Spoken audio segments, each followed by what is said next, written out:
Ia berulang kali berkata anaknya dan menantunya saling mencintai, tidak mungkin saling melukai. Siti baru semalam menelepon dirinya.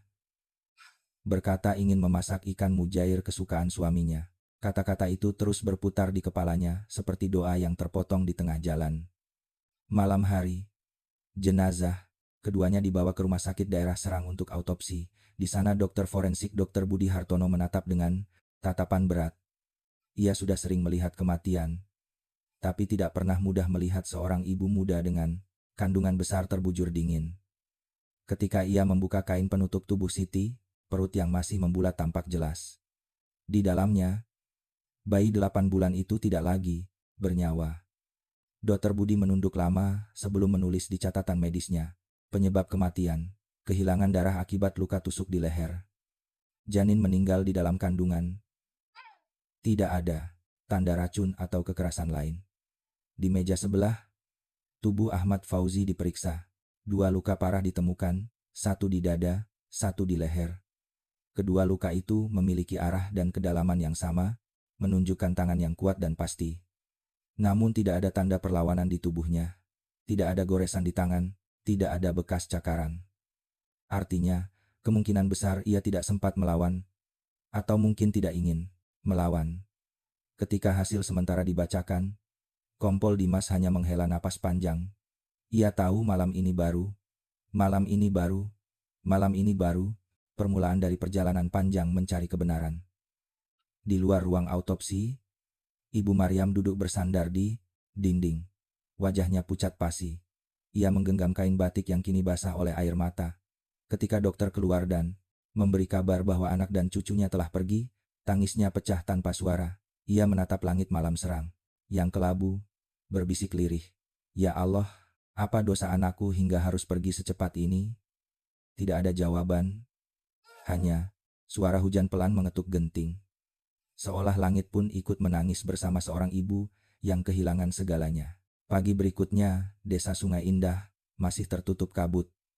Garis kuning polisi masih membentang di depan rumah kecil milik pasangan muda itu. Aroma dupa dan bunga melati bercampur dengan bau lembab tanah yang baru tersiram hujan malam tadi. Warga berdiri berkelompok di pinggir jalan, berbicara pelan seolah takut mengganggu roh yang baru saja pergi. Kompol Dimas Aditya datang lagi bersama timnya dari Polres Serang. Ia memeriksa kembali setiap sudut rumah. Dari pintu depan, tidak ada bekas congkelan. Jendela terkunci rapat, semua perabot rapi. Satu-satunya benda yang tidak wajar hanyalah ponsel yang hancur di lantai dekat meja makan. Pecahannya, kuntunnya, kantung tannya, perabot rapi, berserakan dan di atas meja terdapat 2 gelas. Satu berisi air, satu lagi kosong, dengan noda di bibir gelas. Tim forensik mengambil sampel dari gelas, mengamati noda di lantai, dan mengangkat pisau dengan hati-hati. Pisau itu masih memiliki sidik jari yang jelas di gagangnya. Dari pemeriksaan awal, berkatu astannya, sidik jari itu milik Ahmad Fauzi sendiri. Namun, Kompol Dimas tidak langsung mengambil kesimpulan. Ia tahu, terlalu banyak kasus di mana kebenaran tersembunyi di balik hal yang tampak sederhana. Sore harinya, laporan sementara mulai terkumpul di meja kecil di kantor Polsek Tanara. Semua hasil awal menunjukkan bahwa tidak ada orang ketiga di rumah itu, tidak ada DNA asing, tidak ada tanda masuk paksa. Kompol Dimas menatap foto-foto yang ditempel di papan laporan. Di sana terlihat posisi tubuh Siti yang terbaring di dekat meja makan dan Fauzi yang bersandar di dinding bengkel dengan luka di dada. Posisinya tidak berubah sejak pertama kali ditemukan. Semuanya tampak tenang, terlalu tenang untuk sebuah pembunuhan. Di ruang yang sama, Pak Samin dipanggil memberi keterangan. Lelaki tua itu duduk dengan mata merah. Suaranya bergetar saat bercerita. Ia berkata malam sebelum kejadian sekitar pukul 900, ia sempat mendengar suara keras seperti benda jatuh dari arah rumah Fauzi. Tapi tak lama kemudian sunyi kembali. Ia kira mungkin suara dari bengkel. Suara anjing menggonggong beberapa kali lalu hening. Keterangan itu dicatat, namun bagi Kompol Dimas yang paling menggugah justru adalah ekspresi wajah Pak Samin. Ia terlihat sangat sedih bukan hanya karena kehilangan tetangga baik tapi juga karena merasa gagal. Lelaki tua itu berkata, lirih sebelum meninggalkan ruang interogasi. Seandainya malam itu aku mengetuk pintu, mungkin semuanya tidak akan begini. Kalimat itu membuat Dimas terdiam lama. Sementara itu, Ibu Maryam masih berada di rumah duka yang kini penuh pelayat. Banyak orang datang membawa bunga, makanan, dan doa. Namun mata Ibu Maryam kosong. Ia hanya duduk di pojok, menatap baju bayi yang sudah dilipat rapi di pangkuannya. Kadang, ia memandangi pintu, seolah masih menunggu anaknya pulang dari pasar. Suara tangisnya sudah kering, berganti dengan diam panjang yang menyayat hati. Malamnya, Kompol Dimas memutuskan kembali ke tempat kejadian untuk melihat sendiri saat suasana sepi. Hanya suara jangkrik dan gemericik sungai yang terdengar. Ia berjalan pelan menyusuri ruangan, memperhatikan bekas darah di lantai yang sudah dibersihkan setengah oleh tim forensik. Ia berhenti di meja makan, menatap 2 gelas di dalam kantong plastik bukti. Di atas meja itu, ia menemukan sesuatu yang terlewat, sebuah potongan kecil logam bulat seukuran kancing yang terjatuh di sudut bawah lemari. Ia memungutnya dengan pinset. Potongan itu tampak seperti sisa dari pelindung ponsel, mungkin milik Siti Rahma. Ia mencatatnya dan memerintahkan tim untuk mencari sisa potongan lain di sekitar rumah. Ketika tim menyisir bagian belakang rumah, salah satu anggota menemukan ponsel lain terjatuh di dalam ember kosong di bengkel. Layarnya retak, tapi masih utuh. Nomor telepon di dalamnya terdaftar atas nama Ahmad Fauzi. Kompol Dimas langsung meminta agar ponsel itu dikirim ke Laboratorium Digital Polres untuk diperiksa. Beberapa hari kemudian, hasil pemeriksaan awal menunjukkan bahwa ponsel tersebut masih menyimpan riwayat panggilan terakhir pukul 09.40 malam. Nomor tujuan tidak terdaftar di kontak, hanya tertulis nama singkat huruf R. Selain itu, di ponsel yang rusak milik Siti ditemukan akun media sosial yang sering dipakai untuk berkomunikasi, dengan akun bernama Rizal Pratama. Nama itu baru pertama kali muncul di penyelidikan, namun sejak saat itu, semuanya mulai berubah arah. Kompol Dimas mengerutkan dahi. Ia tahu kisah ini tidak sesederhana suami yang kehilangan sabar. Ada sesuatu di balik diamnya Fauzi, sesuatu yang mungkin lebih menyakitkan dari sekadar pertengkaran rumah tangga. Di luar kantor, langit serang tampak gelap menjelang hujan. Kompol Dimas berdiri di teras, menatap deras air turun di halaman markas. Ia menyalakan rokok, menghela napas panjang, lalu bergumam pelan. Kebenaran kadang tidak membawa kelegaan, tapi selalu membawa luka. Dan malam itu, di tengah suara hujan yang mengguyur, kasus yang mengguncang desa Sungai Indah mulai menyingkapkan benang pertama dari rahasia yang berujung pada tragedi. 2 hari setelah hasil awal keluar, kantor Polres Serang dipenuhi suasana tegang. Semua petugas tampak sibuk menelaah berkas dan memeriksa bukti digital. Di atas meja Kompol Dimas terletak 2 ponsel. Satu rusak parah milik Siti Rahma, satu lagi milik Ahmad Fauzi yang baru ditemukan di bengkel. Tim teknis digital sedang berusaha memulihkan data dari keduanya. Mereka percaya di sanalah kunci misteri tragedi ini disimpan. Menjelang sore, salah satu petugas datang membawa laporan. Dari hasil forensik sidik jari dan DNA, tidak ditemukan orang ketiga di rumah itu. Namun, ada satu petunjuk kecil yang menarik. Di bingkai jendela belakang terdapat serat kain hitam halus yang bukan milik salah satu korban.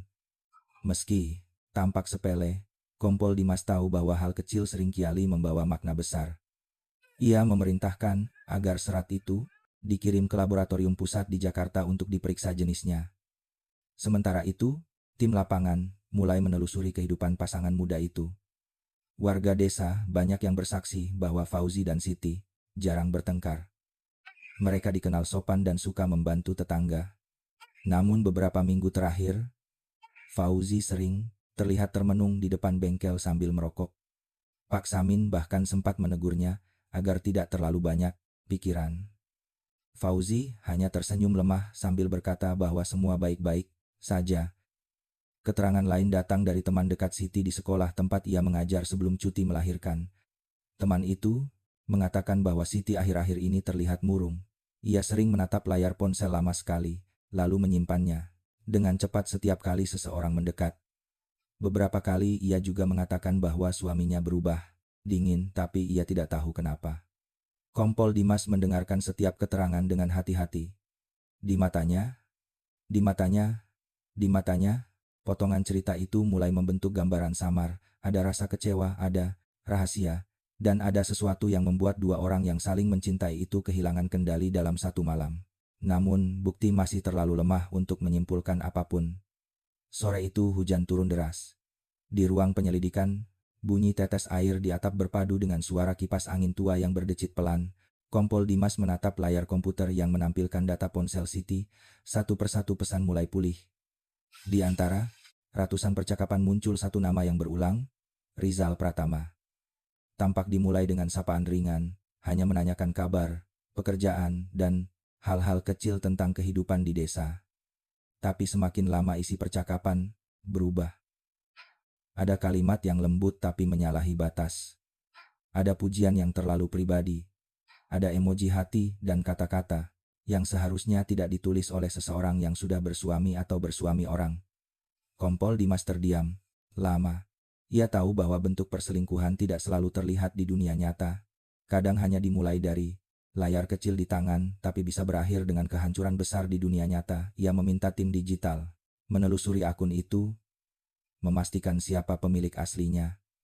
Malam itu, ketika semua orang sudah pulang, Kompol Dimas masih duduk sendiri di ruangan. Ia menatap foto pasangan itu di berkas penyelidikan. Wajah Siti terlihat lembut, sementara Fauzi tampak jujur dengan senyum tipis. Sulit membayangkan, dua orang itu berakhir tragis. Ia menyalakan recorder di mejanya, dan mulai berbicara pelan, seperti menulis catatan pribadi. Kebenaran kadang datang dalam bentuk pesan pendek. Satu kata bisa menyembuhkan, satu kalimat bisa membunuh. Dalam kasus ini, aku belum tahu kata mana yang mengakhiri hidup mereka, tapi aku akan menemukannya. Keesokan paginya, berita tentang tragedi Sungai Indah mulai menyebar ke kota-kota sekitar. Media lokal menulisnya sebagai kisah suami membunuh istri lalu bunuh diri. Namun, di antara keramaian kabar itu, Ibu Maryam hanya diam. Ia tidak mau. Bardumini, Bardumini, Bardumini, Bardumini, membaca apun. Baginya, dunia luar terlalu kejam untuk mengerti betapa lembutnya anak perempuannya itu. Setiap pagi ia datang ke makam Siti membawa bunga kenanga dan air dari sumur rumah. Ia duduk lama di sana, berdoa dan berbisik seolah anaknya masih bisa mendengar. Di sisi lain, Rizal Pratama, yang namanya mulai disebut dalam laporan digital, belum tahu apa yang sedang terjadi. Ia tinggal di Tangerang bersama istri dan anak kecilnya. Pekerjaannya serabutan, kadang menjadi sopir ojek online, kadang berdagang kecil-kecilan. Malam itu ia membuka media sosial dan melihat foto Siti dengan pita hitam di sudut layar. Jantungnya berdegup cepat. Ia membaca berita itu dengan tangan gemetar. Wajah Siti menatapnya dari layar seperti kenangan yang menuduh. Rizal mematikan ponsel, tapi hatinya tidak tenang. Ia tahu di antara pesan-pesan yang pernah ia kirim, ada kalimat yang tidak seharusnya keluar. Kalimat yang dulu ia anggap hanya bercanda, kini terasa seperti kutukan. Beberapa hari kemudian, dua petugas datang ke rumahnya membawa surat panggilan. Ia duduk di kursi kayu, menatap surat itu dengan mata kosong. Namanya tertera jelas dalam penyelidikan tragedi di Desa Sungai Indah. Dan di ruangan lain, Kompol Dimas menatap kalender di dinding. Tanggal sudah berganti menjadi 21 April. Di bawah, cahaya lampu redup. Ia menulis satu kalimat di catatan tugasnya, setiap kebohongan yang kecil akan tumbuh menjadi badai bila disiram dengan perhatian. Kini badai itu telah menelan 3 nyawa. Langit serang pagi itu tampak muram. Awan abu-abu menggantung rendah di atas sawah yang masih basah oleh embun. Di kantor Polres, Kompol Dimas menatap laporan hasil digital forensik yang baru saja tiba. Data dari ponsel Siti dan Fauzi akhirnya pulih, hampir sempurna. Dari ratusan file yang kembali, ada satu percakapan yang membuat ruang itu mendadak sunyi. Percakapan terakhir antara Siti Rahma dan Rizal Pratama. Kata-katanya sederhana, namun penuh makna tersembunyi. Rizal menulis bahwa ia merindukan masa lalu, masa ketika mereka masih muda dan bebas dari tanggung jawab. Siti menjawab pelan bahwa masa lalu tidak bisa diulang. Tapi Rizal tidak berhenti. Ia menulis lagi bahwa dirinya selalu merasa Siti adalah cinta sejati yang hilang di tengah jalan. Dari situ percakapan mereka berubah arah dari nostalgia menjadi godaan. Kata-kata lembut berubah menjadi rayuan yang menyesatkan. Kompol Dimas membaca setiap baris dengan hati berat. Di antara pesan itu, ia menemukan kalimat yang lebih menyakitkan dari apapun. Pesan itu dikirim 2 hari sebelum tragedi. Isinya, jangan lupa bayi itu mungkin bukan milik dia, tapi milikmu. Kalimat pendek itu bagai pisau yang tak terlihat menancap di dada siapapun yang membacanya. Ia menghela napas panjang. Sekarang potongan puzzle mulai menyatu. Meski belum seluruhnya jelas. Sementara itu, Rizal Pratama sudah tiba di Polres untuk dimintai keterangan. Ia datang dengan wajah pucat ditemani 2 petugas dari Tangerang. Duduk di ruang interogasi, tangannya gemetar saat memegang segelas air. Kompol Dimas masuk menyapanya. Dengan nada tenang. Ia bukan orang yang suka menekan.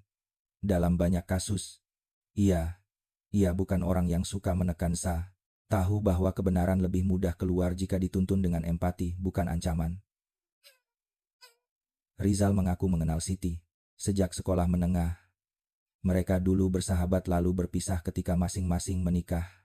Setahun terakhir, ia kembali menemukan akun Siti di media sosial. Awalnya hanya menyapa lalu berbagi kabar.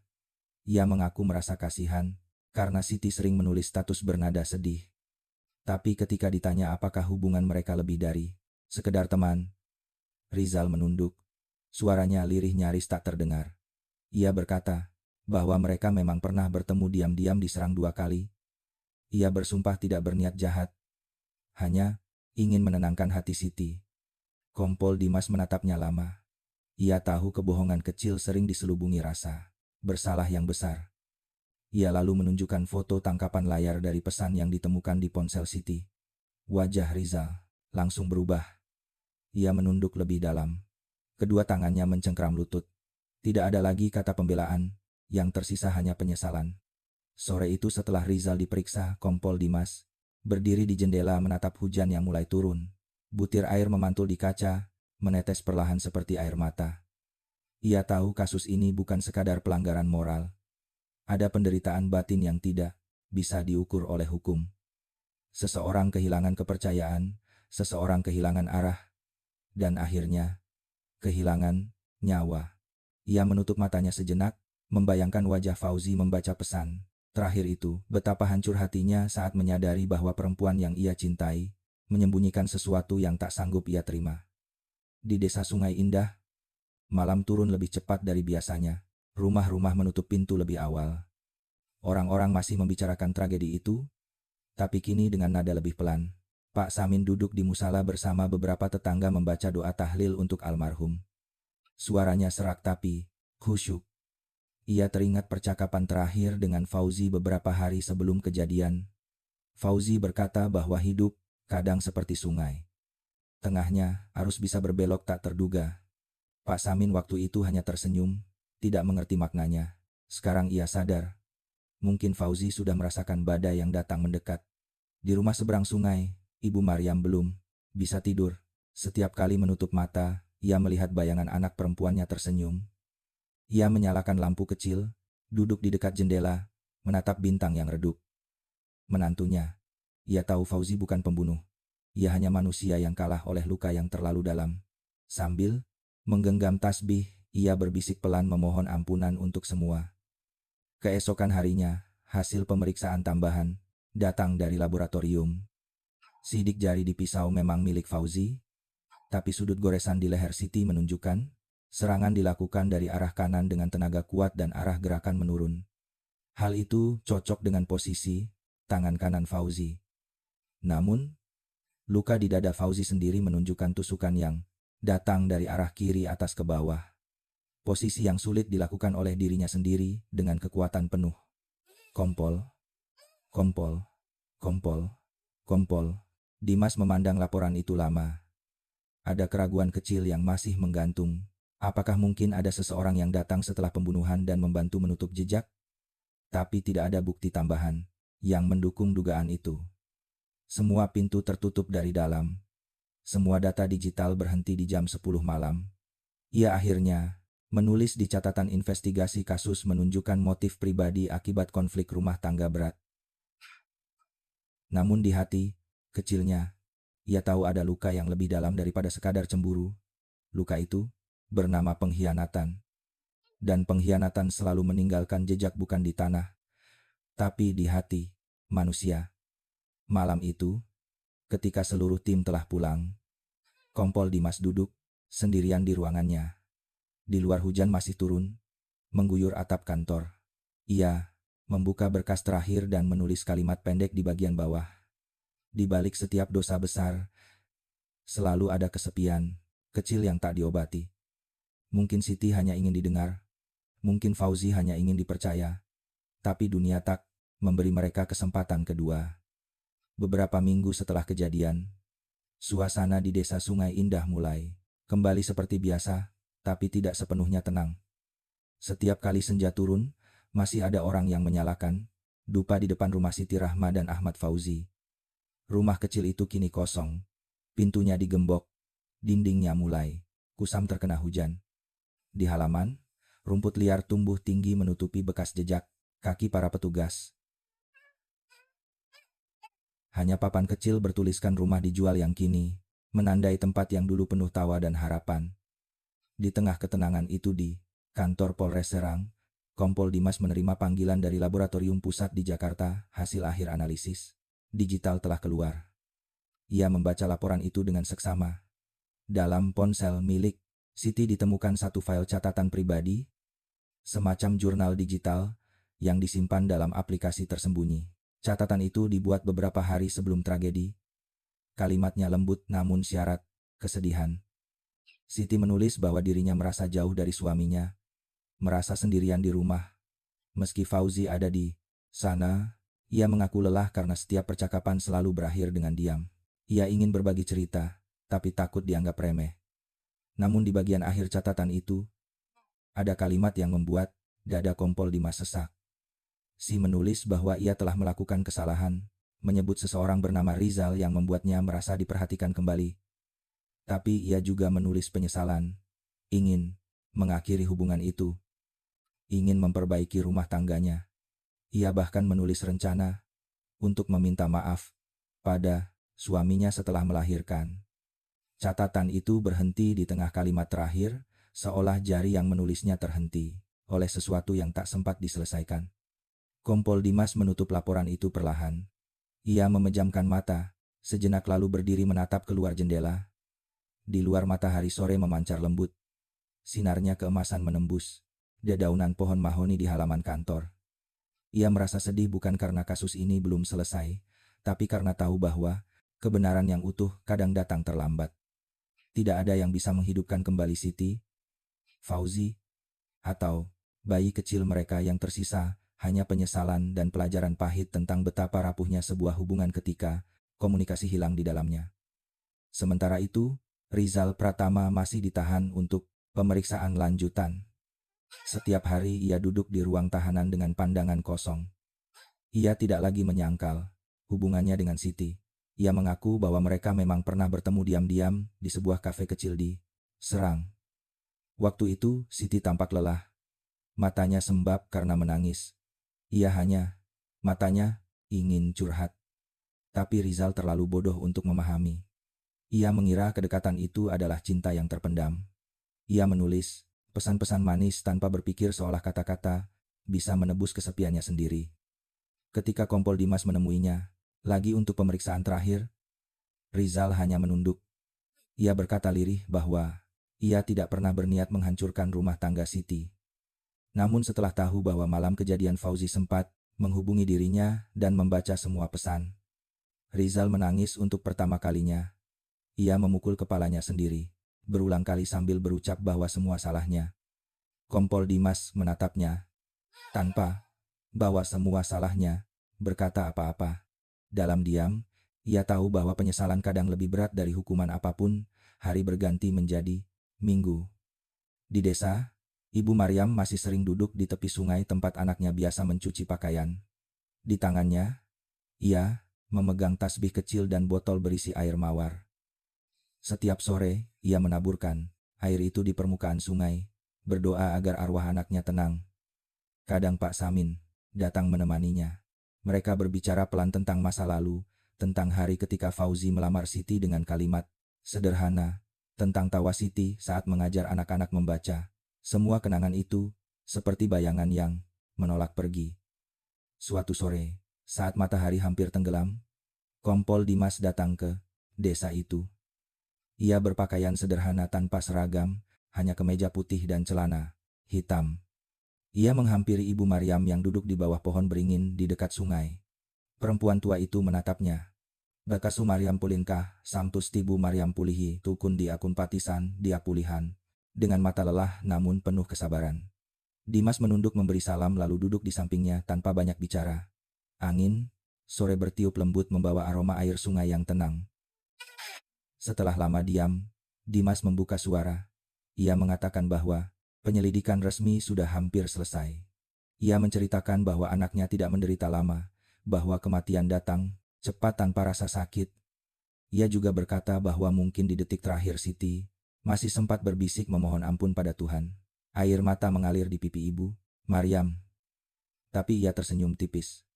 Terima kasih nak, katanya pelan.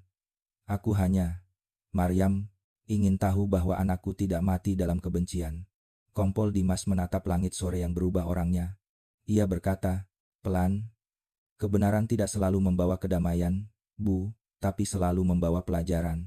Kadang Tuhan menulis takdir dengan cara yang tidak kita mengerti. Namun di balik setiap duk, selalu ada pesan agar kita lebih berhati-hati, menjaga hati orang lain. Sore itu dua orang duduk di tepi sungai. Dalam diam, dalam diam, dalam diam, dalam diam. Angin berhembus. Dedaunan bergerak pelan. Dan air sungai memantulkan cahaya matahari yang terakhir. Di kejauhan, suara azan maghrib terdengar sayup-sayup, seolah memanggil mereka untuk menyerahkan semua kesedihan kepada Tuhan. Waktu berjalan pelan di desa Sungai Indah. Musim kemarau datang. Rumput di tepi jalan mulai menguning dan sungai yang dulu berair deras kini mengalir tenang seolah sedang berduka. Rumah Siti Rahma dan Ahmad Fauzi masih kosong. Tak seorang pun berani menempatinya. Meski beberapa kali ada yang menawar. Warga bilang setiap malam, Jumat kadang terdengar suara langkah kaki di teras. Atau cahaya lampu menyala sebentar lalu padam. Namun, bagi Ibu Maryam semua itu hanyalah bisikan angin. Baginya rumah itu bukan angker. Hanya penuh kenangan. Sejak pertemuan sore di tepi sungai, Kompol Dimas tak pernah makan kumpani,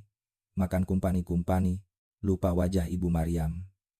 Ada sesuatu di dalam tatapan perempuan tua itu yang membuatnya berpikir lama setelah pulang. Tatapan yang pasrah, tapi juga kuat, seperti seseorang yang sudah berdamai dengan nasib namun belum berhenti berharap. Ia merasa bahwa tugasnya belum selesai. Bukan karena berkas kasus masih terbuka, tapi karena masih ada luka yang belum tertutup. Pada pertengahan Juli 2018, sidang pra-peradilan untuk Rizal Pratama dimulai di Pengadilan Negeri Serang. Ruang sidang kecil itu penuh wartawan dan warga yang penasaran. Rizal datang dengan kepala tertunduk, wajahnya pucat dan lelah. Di kursi saksi, Kompol Dimas duduk tenang. Ia membaca laporan dengan suara datar, menjelaskan kronologi dan bukti digital yang mengaitkan Rizal dengan Siti. Kata-katanya tidak ditinggikan. Namun setiap kalimat seperti pisau yang menyingkap kenyataan. Rizal menggigit. Ya kata nampati, ya kata nampati. Bibirnya, matanya merah. Ia tidak menyangka lagi di hadapan hakim. Ia berkata bahwa semua berawal dari candaan dan rasa iba. Tapi candaan berubah menjadi kebiasaan. Kebiasaan menjadi keterikatan.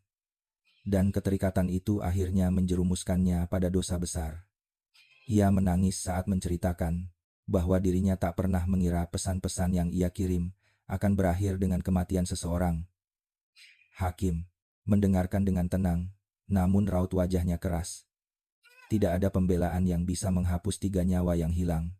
Sementara di luar ruang sidang, Ibu Maryam duduk di bangku taman pengadilan. Di pangkuannya ada foto anak dan menantunya yang sudah ia bingkai sederhana. Ia tidak datang untuk membenci. Hanya ingin mendengar kebenaran dari mulut orang yang telah memicu bencana itu.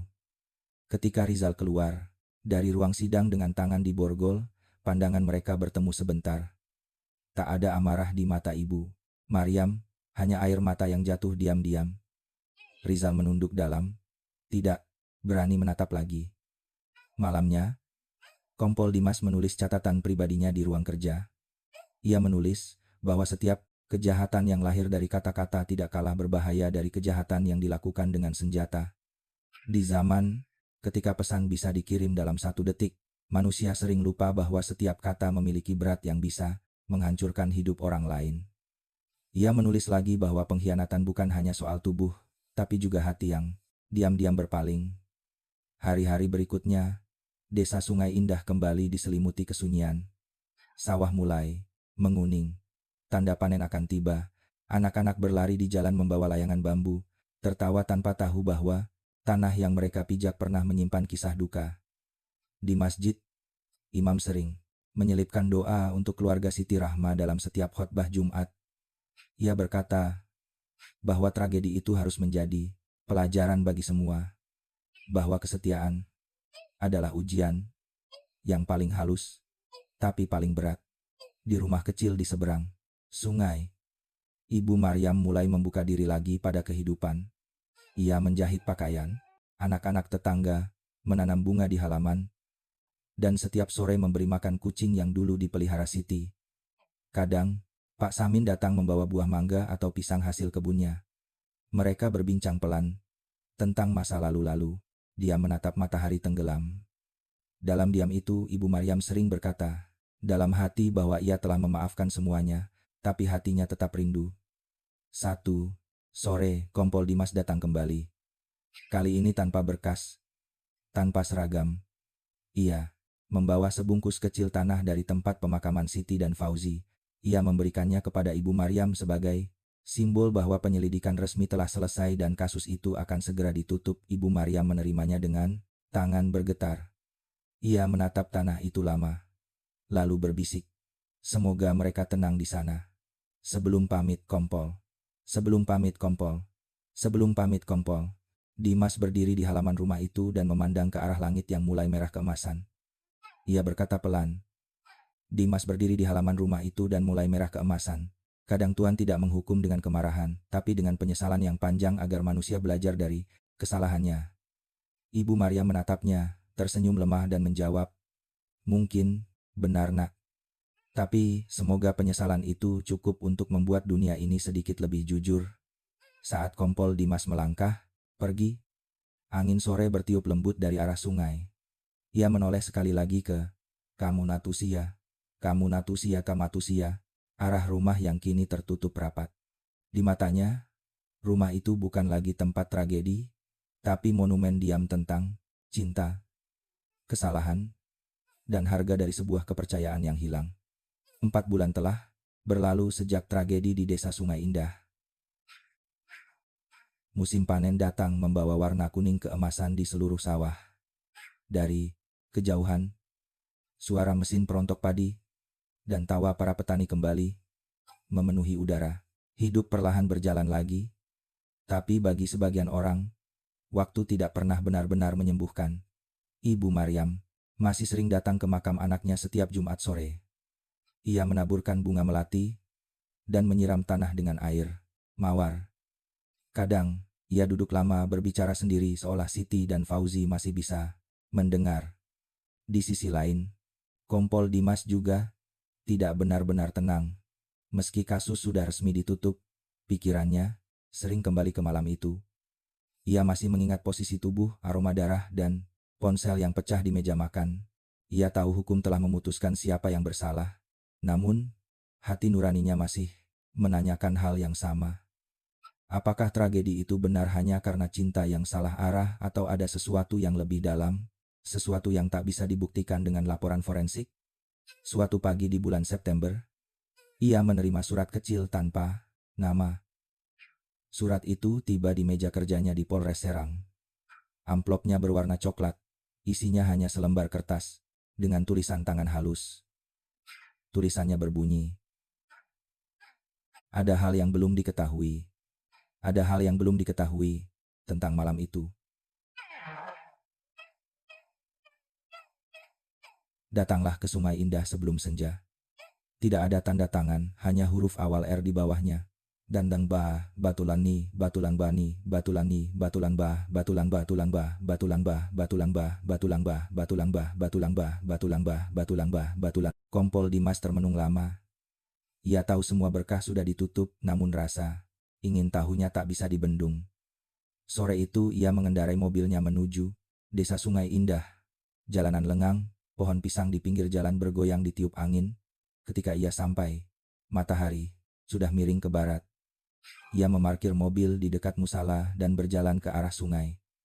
Di tepi sungai, seorang lelaki duduk di atas batu besar. Wajahnya kurus, rambutnya mulai beruban. Ketika Dimas mendekat, lelaki itu berdiri dan memperkenalkan diri. Namanya Rahman, adik jauh dari almarhum Ahmad Fauzi. Ia berkata bahwa sejak kejadian itu, ia jarang bicara pada siapapun. Tapi setelah mendengar kabar tentang hasil persidangan, hatinya gelisah. Ia merasa ada yang perlu dikatakan. Rahman bercerita bahwa 2 minggu sebelum tragedi, Fauzi datang menemuinya di bengkel tempat ia bekerja di kota Serang. Waktu itu Fauzi tampak gelisah. Ia menunjukkan sebuah kertas kecil berisi tulisan tangan Siti. Tulisan itu pendek, hanya 1 kalimat.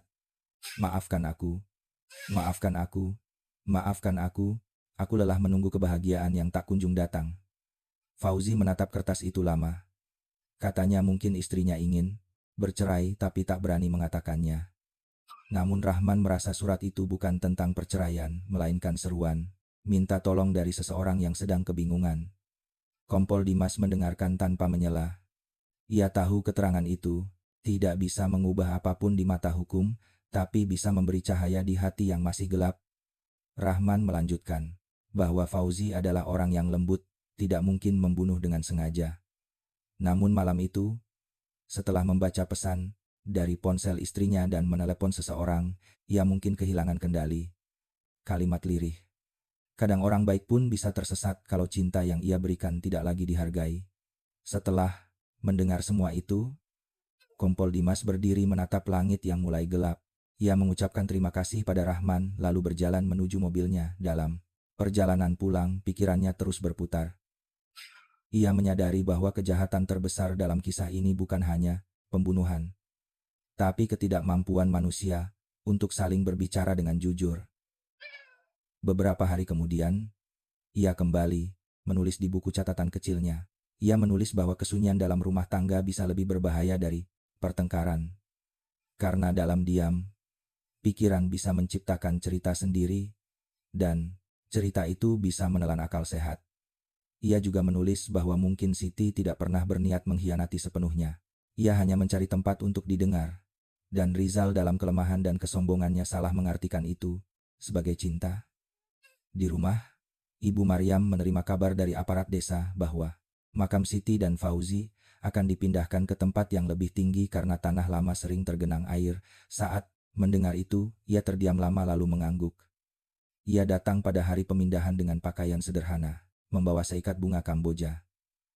Di tepi makam, Kompol Dimas juga hadir diam-diam, berdiri agak jauh sambil menunduk hormat.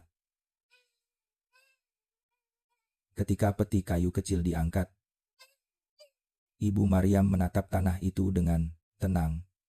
Tidak ada lagi tangis, hanya ketulusan. Ia berdoa agar anak dan menantunya dipersatukan kembali dalam kedamaian.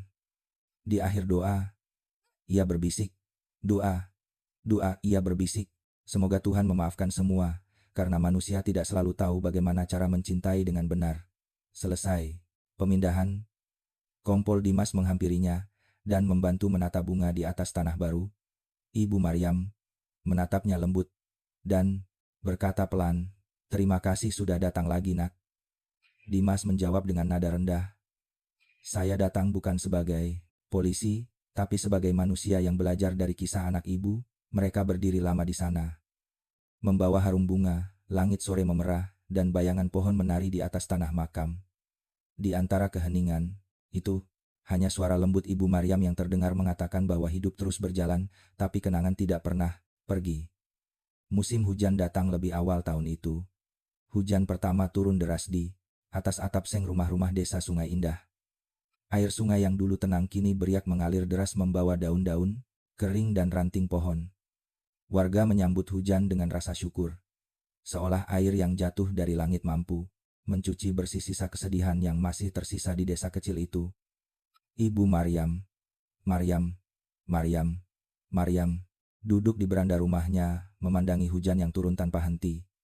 Di tangannya, ia menggenggam secangkir teh panas.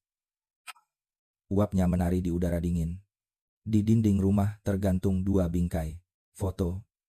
Satu foto, Siti mengenakan kebaya putih, senyumnya lembut. Satunya lagi, foto Fauzi tersenyum kaku dalam seragam pekerja bengkel. Di bawah foto itu, tergantung tasbih dan ayat kecil dari surat Yasin yang ditulis tangan. Setiap pagi dan sore, Ibu Maryam membacanya dengan khusyuk seperti berbicara pada mereka yang sudah tiada. Kadang suara angin yang menyusup di antara celah pintu membuatnya menoleh. Seolah mendengar langkah kaki Siti berjalan di dapur. Ia tahu itu hanya bayangan, tapi di dalam hatinya kenangan memang belum sepenuhnya pergi. Dalam kesendirian itu, ia menemukan kekuatan baru.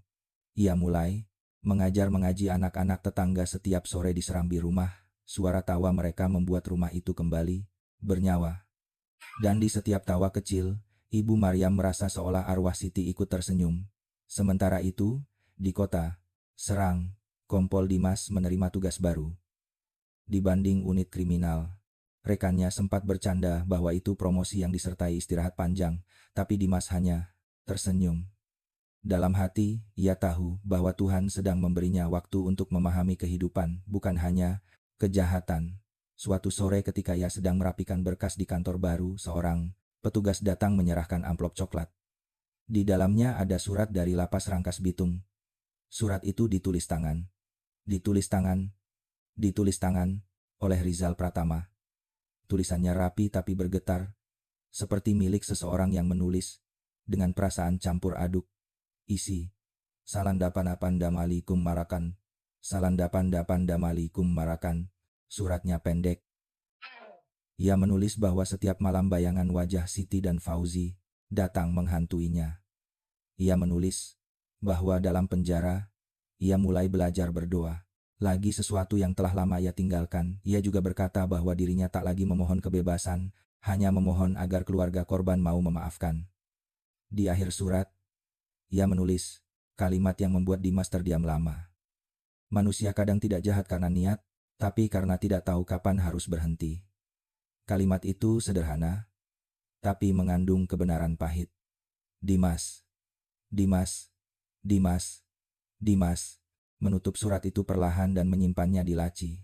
Ia tahu surat itu bukan untuk dirinya, tapi untuk seseorang yang hatinya lebih besar dari rasa benci. Beberapa hari kemudian, ia memutuskan membawa surat itu ke Sungai Indah. Ketika ia tiba, hujan baru saja reda. Jalan desa becek, tapi udara segar. Ia menemukan Ibu Maryam sedang menyapu halaman mengenakan kerudung abu-abu dan sarung batik. Ketika melihat, ia menaku ya Tuhar Maryam satu mediakan kermali, Tuhar Maryam. Dimas datang. Perempuan tua itu tersenyum lemah lalu mempersilakan masuk. Dimas duduk di kursi rotan dekat jendela. Sementara Ibu Maryam menuangkan teh hangat ke dalam cangkir kecil. Dimas mengeluarkan amplop dari tasnya dan meletakkannya di meja. Ia berkata bahwa surat itu berasal dari Rizal, orang yang dulu menjadi sumber duka mereka. Ibu Maryam menatap amplop itu lama, tapi tidak langsung mengambilnya. Matanya memandangi hujan di luar jendela. Lalu ia bertanya pelan, apakah dia menyesal? Dimas mengangguk. Ia menjawab bahwa penyesalannya dalam, mungkin lebih dalam dari apun. Ibu Maryam menghela napas panjang. Ia mengambil amplop itu perlahan, lalu menatapnya dengan mata basah. Ia tidak membukanya di depan. Dimas hanya menggenggamnya di dada, seolah sedang memeluk sesuatu yang tak terlihat. Suaranya bergetar ketika ia berkata, "Saya sudah memaafkan dia sejak lama, Nak. Dendam tidak bisa mengembalikan anak saya. Tapi kalau saya tidak memaafkan, saya akan ikut mati setiap hari." Kompol Dimas terdiam. Kata-kata itu menembus hatinya seperti doa yang menenangkan. Dalam dunia yang penuh luka, kata maaf sering terasa seperti keajaiban. Ia menunduk, merasakan hormat yang dalam pada perempuan tua itu. Dalam diam, ia tahu bahwa kebesaran hati Ibu Maryam jauh lebih kuat dari hukum manapun yang pernah ia tegakkan. Ketika Dimas pamit, hujan kembali turun, kali ini lebih lembut. Ia melangkah keluar dengan langkah ringan menatap langit yang berwarna kelabu pucat. Di kejauhan, air sungai mengalir tenang, seolah ikut menyaksikan bahwa pada akhirnya keadilan sejati bukan selalu tentang hukuman, melainkan tentang keikhlasan untuk melepaskan. Malam itu, Ibu Maryam duduk di depan jendela membuka surat itu perlahan. Ia membaca setiap kalimat tanpa air mata. Ketika sampai pada bagian terakhir, ia tersenyum tipis. Ia menutup surat itu, menatap foto Siti dan Fauzi di dinding, lalu berbisik pelan. Lihatlah, Nak. Orang yang pernah menyakiti kalian kini sedang belajar menebus dosanya. Mungkin inilah caranya Tuhan memberi keadilan. Di luar suara, hujan bercampur dengan derik jangkrik. Lampu rumah berpendar lembut di tengah gelap. Desa Sungai Indah tertidur dalam kedamaian yang baru. Kedamaian yang lahir bukan dari lupa, tapi dari penerimaan. Hujan sudah berhenti, meninggalkan embun di ujung dedaunan. Udara pagi di Desa Sungai Indah terasa segar dan damai. Suara ayam berkokok, bersahut-sahutan dari kejauhan, dan sinar matahari perlahan menembus awan tipis. Ibu Maryam membuka jendela rumahnya, membiarkan angin pagi masuk membawa aroma tanah basah. Di meja kecil, surat dari Rizal masih terlipat rapi di bawah batu kecil. Ia belum mengembalikannya kepada siapapun. Ia merasa surat itu sudah menjadi bagian dari perjalanannya untuk memaafkan. Hari itu ia memutuskan mengunjungi makam anak dan menantunya lagi. Ia membawa 2 bunga kamboja putih dan 1 tangkai melati. Saat melangkah di jalan tanah menuju pemakaman, beberapa anak kecil berlari melewatinya sambil tertawa. Mereka memanggilnya dengan riang, mengatakan bahwa sore nanti mereka akan datang mengaji. Ibu Maryam tersenyum lembut dan mengangguk pelan. Di dalam hatinya terbit rasa syukur. Dari rumah yang dulu penuh duk, kini lahir suara doa dan tawa anak-anak yang suci. Sesampainya di makam, angin berhembus pelan, menggoyang daun-daun pohon trembesi. Ibu Maryam menunduk, menaburkan bunga dengan tangan gemetar, lalu berbisik lembut seperti sedang berbicara dengan anaknya sendiri. Ia berkata bahwa ia sudah menerima semuanya, bahwa Siti dan Fauzi kini harus tenang di sisi Tuhan, bahwa orang yang dulu menyakiti mereka pun sudah menyesal. Dan biarlah Tuhan yang menilai sisanya. Suaranya nyaris hilang ditelan angin. Ia duduk lama di sana menatap langit yang perlahan berubah biru cerah. Ia percaya setiap kali hujan reda dan matahari muncul, Tuhan sedang menulis babak baru bagi setiap jiwa yang bertahan. Sementara itu, di kota Serang, Kompol Dimas tengah menjalankan tugas barunya di bidang pembinaan sosial. Hari itu, ia diminta memberi penyuluhan di Lapas Rangkas Bitung. Saat membaca daftar peserta, matanya terhenti pada satu nama, Rizal Pratama. Hatinya bergetar sejenak. Ia tahu pertemuan ini bukan kebetulan. Siang itu, aula lapas terasa hangat oleh cahaya matahari. Para narapidana duduk rapi mengenakan seragam oranye. Sebagian menunduk, sebagian menatap kosong. Kompol Dimas berdiri di depan mereka berbicara tentang makna penyesalan dan cara menemukan kedamaian di balik kesalahan. Suaranya tenang penuh keyakinan. Di antara kerumunan itu, sepasang mata menatapnya dalam. Mata itu milik Rizal. Suaranya mata menatapnya dalam. Setelah acara selesai, Dimas menghampirinya. Mereka berdiri berhadapan tanpa kata-kata. Tidak ada lagi jarak antara polisi dan tahanan. Hanya 2 manusia yang sama-sama membawa masa lalu yang berat. Rizal menunduk, lalu dengan suara serak mengucapkan terima kasih. Karena suratnya telah sampai kepada Ibu Maryam. Dimas mengangguk lalu menjawab bahwa Ibu Maryam sudah membaca dan memaafkan. Mata Rizal berkaca-kaca. Ia berkata dengan nada bergetar bahwa ia tidak pantas menerima maaf itu. Dimas menjawab lembut bahwa manusia tidak pernah pantas pada awalnya, tapi Tuhan selalu memberi kesempatan kedua Bagi yang benar-benar menyesal, Rizal menunduk lebih dalam, air matanya jatuh membasahi lantai. Ia berjanji akan hidup untuk menebus kesalahannya, bukan demi kebebasan, tapi agar bisa berguna bagi orang lain. Ia ingin kelak mengajar anak-anak agar tahu bahwa kata-kata bisa membunuh bila disalahgunakan. Dimas menepuk bahunya pelan dan mengatakan bahwa itu langkah pertama yang baik. Ketika meninggalkan lapas sore itu, matahari sudah condong ke barat. Cahaya oranye memantul di dinding bata yang tinggi. Dimas berjalan perlahan menuju mobilnya, tapi hatinya terasa lebih ringan. Untuk pertama kalinya, setelah berbulan-bulan, ia merasa kisah itu mulai menemukan kedamaian. Tidak ada lagi kemarahan, tidak ada lagi tanya, hanya pemahaman bahwa setiap manusia bisa salah. Namun, tidak semua berani memperbaiki. Beberapa hari kemudian, ia kembali ke desa Sungai Indah. Di jalan menuju sungai, ia melihat anak-anak berlari sambil membawa buku Iqra di tangan. Di depan rumah kecil bercat krem, Ibu Maryam sedang duduk di bangku bambu, mengajar mereka melafalkan huruf-huruf hijayah dengan suara lembut. Dimas berhenti di pagar, menatap sebentar, tanpa ingin mengganggu. Rumah yang dulu jadi saksi tragedi kini menjadi tempat anak-anak belajar membaca ayat Tuhan. Ia tersenyum lalu melangkah, pergi perlahan. Di kejauhan, suara azan asar bergema dari surau kecil di tepi sungai. Angin sore berhembus membawa aroma bunga kenanga.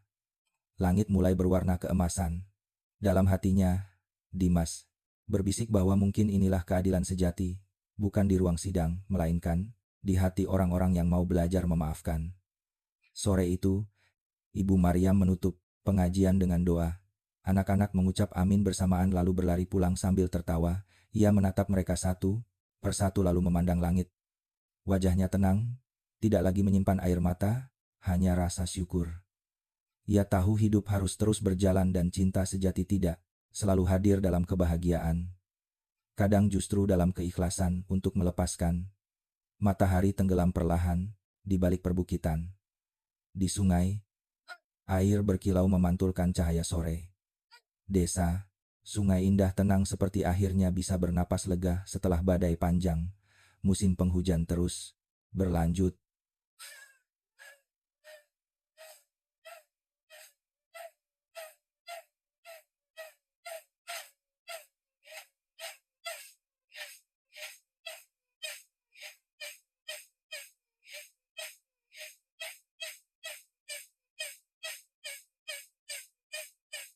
Di pinggir desa kembali meluap. Namun arusnya kini tenang dan bersih. Air membawa daun-daun gugur seolah sedang menulis ulang kisah yang pernah terjadi di tepian itu.